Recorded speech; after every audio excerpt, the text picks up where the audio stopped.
Hello everyone, I am Sashank, a PhD student at Indian Institute of Technology Madras, India.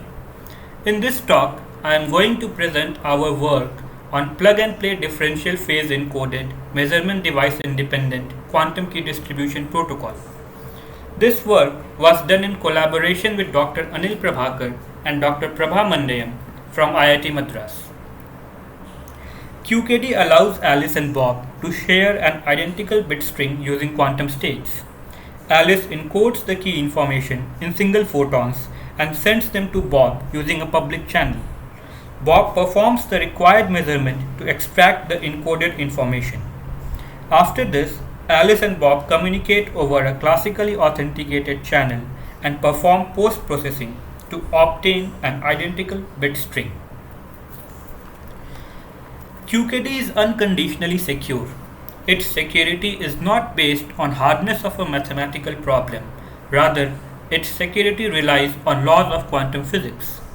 No cloning theorem prevents Eve from perfectly copying an arbitrary quantum state. Eve would also introduce errors and reveal her presence if she tries to measure the encoded quantum state. She also cannot distinguish between non-orthogonal states perfectly. That's why in BB84, Alice encodes the key information using four non-orthogonal set of vectors. Similarly, in B92, she uses two non-orthogonal states. For example, in BB84, if she wants to encode bit 0, she can use either 0 or plus state, which are non-orthogonal and hence make eavesdropping difficult. The first QKD protocol was proposed by Bennett and Bressard in 1984. It was based on polarization encoding. Several protocols have been proposed after that. Some protocols like ECAT91 use entanglement to generate key. Some like coherent one-way use temporal encoding. In this talk, we will be focusing on phase encoded protocols. All the schemes in this figure are vulnerable to detector side channel attacks. Our work hence tries to solve two problems. Using DPS MDI, we offer security against detector side channel attacks. We propose a plug and play architecture to allow a simple implementation of the DPS MDI protocol. Now let's look at differential phase encoding based MDI QKD based on our archive preprint. In MDI QKD, both Alice and Bob do the state preparation while measurement is carried out by an untrusted third party called Charles. Alice creates a photon in superposition of three time bins using a delay line and encodes her key information as phase difference between her time bins. She does the encoding using a phase modulator. Bob also follows a similar key encoding procedure. Both then send the encoded photons to Charles, who uses a beam splitter and a set of single photon detectors to measure the incoming photons. We use a three-path superposition because of two reasons. Hongo-Mandel interference makes the key extraction difficult in a pulse train protocol. Here by pulse train, I mean Alice and Bob both send a train of pulse with each pulse having one photon. We also cannot use two-path superposition as use of only two phase 0 and pi makes the encoded state orthogonal. Let's look at the key reconciliation scheme of our protocol and how it provides security against an untrusted measurement node. We define phi1a as the phase difference between Alice's first and second time bin. Similarly, phi1b is the phase difference between Bob's first and second time bin. We then define a quantity called delta phi1, which is nothing but phi1a minus phi1b. Now suppose Charles observed a click at detector C in time bins 1 and 2. Such a detection will only happen when delta phi1 is 0. Hence, the information that delta phi1 equals 0 is available to all the three parties, Alice, Bob and Eve. But the individual phases phi1a and phi1b is unknown to Eve.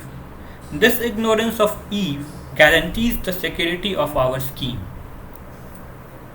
Delta phi 1 can be equal to 0 when both phi 1a and phi 1b are 0, or when both are pi. When both are 0, Alice and Bob get a classical key bit 0, and when both are pi, they get a classical key bit 1. We worked out all the possible measurement outcomes of our encoding scheme and calculated the shifted key rate of our DPS MDI protocol as 4 by 9. We then carried out a decoy state analysis of our protocol, as experimental implementations typically use weak coherent source. The key rate analysis involves two steps. First, we map our protocol to an equivalent entanglement-based protocol. Then we use this equivalent entanglement-based protocol to upper bound the phase error rate of our scheme in terms of bit error rate.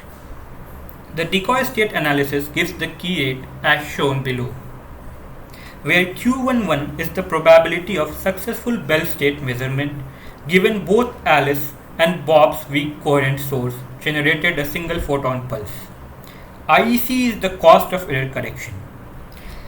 Then we plotted the secure key rate versus channel loss of our protocol and compared its performance with the work of Ma and Razavi. There are some issues in the DPS MDI setup which makes the implementation of our scheme infeasible. Key information of our scheme depends upon detection of photons in two adjacent time bins. These time bins are few nanoseconds apart, which makes such a detection difficult with current technology. Also, Alice and Bob use independent lasers and hence need to provide a common phase reference. We solved this issue as follows. We use acousto-optic deflectors in our measurement setup.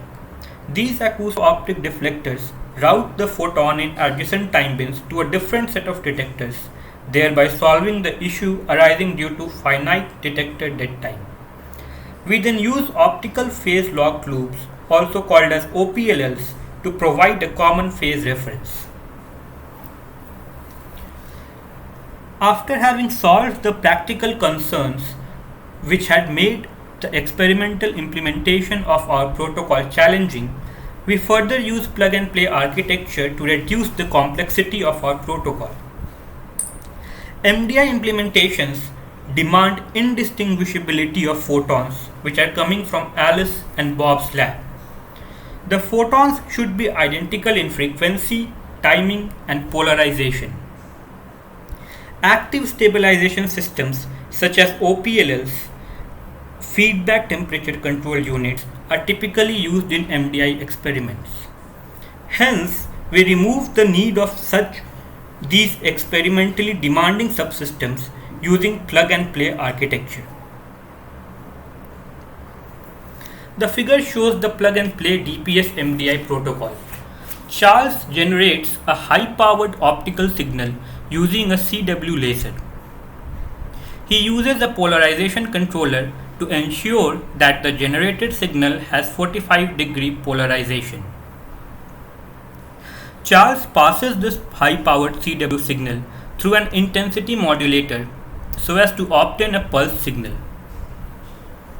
He passes this pulse signal through a delay line interferometer to obtain 3 time bins.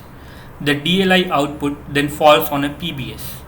Note that a polarization beam splitter transmits horizontally polarized photons and reflects the vertically polarized one. PBS outputs equally powered H and V polarized signals. We passed the H polarized light through another PBS, that is PBS1 in our figure.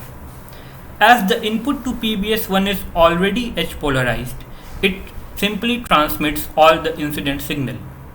This H polarized signal is transmitted to Bob through a channel. The V polarized signal coming out of PBS is passed through a half wave plate, thereby making the signal horizontally polarized. PBS2 simply transmits this H polarized signal to Alice. Note that the signals transmitted by Charles to Alice and Bob are not at single photon levels. In Alice's lab, we have an attenuator, phase modulator, and a Faraday mirror. Using attenuator, she converts the incoming high-powered signal into a weak coherent signal. Using phase modulator, she encodes the necessary key information across her time bins. The encoded signal falls on her Faraday mirror, which rotates the polarization by 90 degrees. For example, it makes the horizontally polarized light a vertically polarized one. We also present an alternate schematic of Alice and Bob's lab, which allows to generate decoy states and do active timing synchronization. In such lab, a beam splitter is used to reflect a fraction of incoming signal towards a detector. Detection of the incoming signal is used for synchronization and generating necessary timing signal. The remaining fraction of the incoming signal first passes through an intensity modulator. Alice uses the intensity modulator to bring down incoming signal's power to single photon levels. She also uses the same intensity modulator to generate decoy states. This weak coherent state is now passed through a phase modulator for key encoding. The differential phase encoded signal is further passed through a phase randomizer to randomize the overall global phase. Afterwards, this phase randomized signal falls on Faraday mirror, which rotates its polarization by 90 degrees. The reflected signal is then sent from Alice and Bob's lab through quantum channel and back to Charles measurement unit. Charles measurement unit is same as discussed before. It consists of a beam splitter, acousto-optic deflectors and single photon detectors, and we use the key reconciliation scheme of DPS MDI protocol to generate the key. The advantages of plug and play DPS MDI are as follows. In DPS MDI, we saw that we require optical phase lock loop to share a phase reference. By using a DPS MDI along with plug and play architecture, we remove the requirement of this OPLL. Similarly, in DPS MDI, Alice and Bob both require independent delay lines to create their respective time bins. However, their time bins may vary due to variations in their respective DLIs. This variation or mismatch in time bins would result in errors. Use of a single DLI in plug and play scheme makes Alice's and Bob's time bins identical and hence reduces the errors. And lastly, the differential encoding cancels the effects of random phase fluctuations. In conclusion, we presented a plug and play differential phase encoded MDI and showed that this reduces the experimental complexity by removing the need of OPLL and eliminates the errors due to time bin mismatch. Future directions of this plug and play work involves quantifying the effect of time bin mismatch on the overall quantum bit error rate. We would also like to quantify the effect of imperfections in OPLL implementation on secure key rate. With this, we would also like to thank the Ministry of Human Resources and Development for financing our work. Thank you all for listening to my talk.